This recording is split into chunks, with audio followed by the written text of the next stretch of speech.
जय श्री कृष्ण। बंधुओं, एक बड़े महत्वपूर्ण एवं गंभीर विषय पर चर्चा करनी है। बहुत शीघ्र ही लोकतंत्र का महायज्ञ प्रारंभ होने वाला है।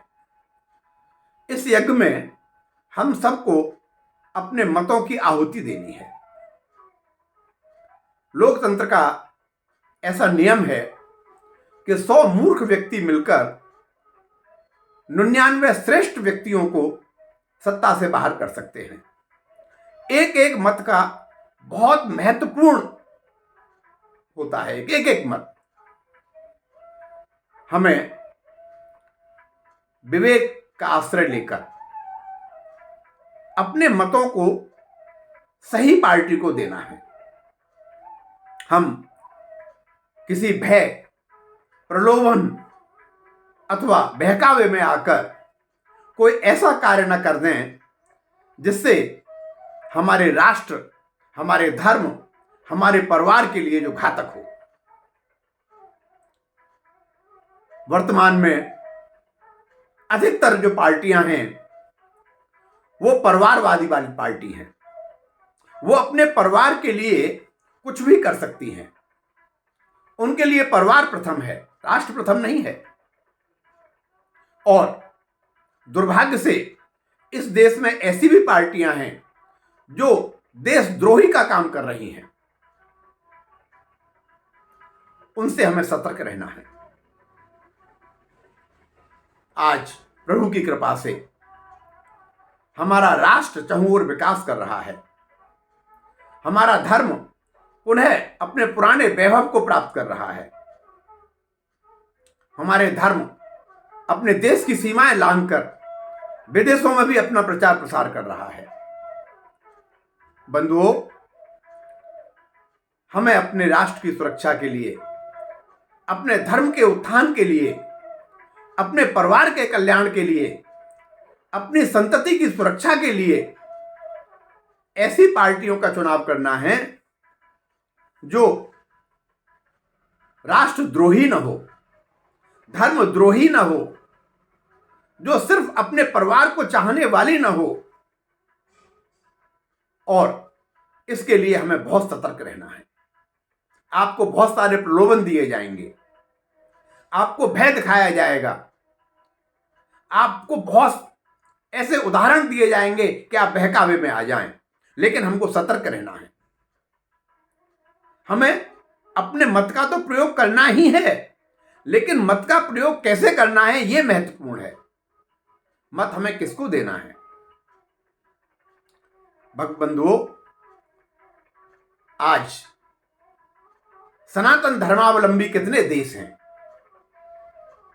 सिर्फ भारत ही ऐसा देश है जहां सनातन धर्म सुरक्षित है।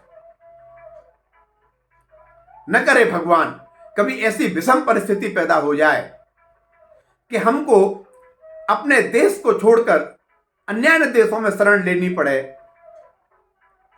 मुझे कोई ऐसा देश दिखाई नहीं दे रहा जहां आप अपनी सनातन परंपरा का निर्वहन करने के लिए शरण मांगें और वो आपको प्रसन्नतापूर्वक शरण दे दे, क्योंकि कोई ऐसा देश नहीं है। इस्लाम मतावलंबियों के 57 देश हैं। ईसाईयत को मानने वालों के 23-24 देश हैं। कम्युनिस्टों के भी 2-3 देश हैं बड़े बड़े। सभी संप्रदायों को मानने वाले के अपने अपने देश हैं जहां उनको बड़े आराम से, सहजता से शरण भी मिल जाएगी। लेकिन हम कहां जाएंगे? मुझे यह कहने में कोई संकोच नहीं है कि हमारा गलत निर्णय, हमारा गलत मत ऐसी विषम परिस्थिति पैदा कर सकता है कि जब हमारे ऊपर किसी अन्य देश का आक्रमण हो जाए, हमारी सैनिक, हमारी फौज अपने देश की सुरक्षा के लिए सीमा पर डटी हो और हमारे देश में आंतरिक विद्रोह हो जाए। हमारे फौजी तो अपने देश की सुरक्षा में सीमा पर व्यस्त होंगे और ये विधर्मी हमारे देश के अंदर कत्लेआम मचाएंगे। और आप विश्वास मानिए, जिस हिसाब से जनसंख्या विस्फोट हो रहा है उसमें कुछ भी असंभव नहीं है। हमें अपने परिवार की सुरक्षा के लिए, अपने धर्म की सुरक्षा के लिए, अपने राष्ट्र की सुरक्षा के लिए बहुत सोच समझ कर निर्णय लेना है। बंधुओं, हमारा एक मत राष्ट्र के उत्थान में सहायक हो सकता है और हमारा गलत निर्णय हमारे राष्ट्र को पतन में ले जाएगा। आज सनातन संस्कृति का विकास हो रहा है, हमारे देश का चहुमुखी विकास हो रहा है। सभी राष्ट्रों में आज हमारी गणना बड़े सम्मान के साथ, बड़े आदर के साथ हमको देखा जाता है और गणना में हम प्रमुख 5 देशों में हैं। और बहुत सारी चीजें तो ऐसी हैं जो हमारे देश में प्रथम हुई हैं। हम अपने देश की उन्नति में सहायक बने। एक बार पुनः मैं आपसे निवेदन करूंगा कि अपने मत का प्रयोग करें और मत का प्रयोग करने से पहले अपने विवेक का इस्तेमाल करके सोच समझ कर निर्णय लें।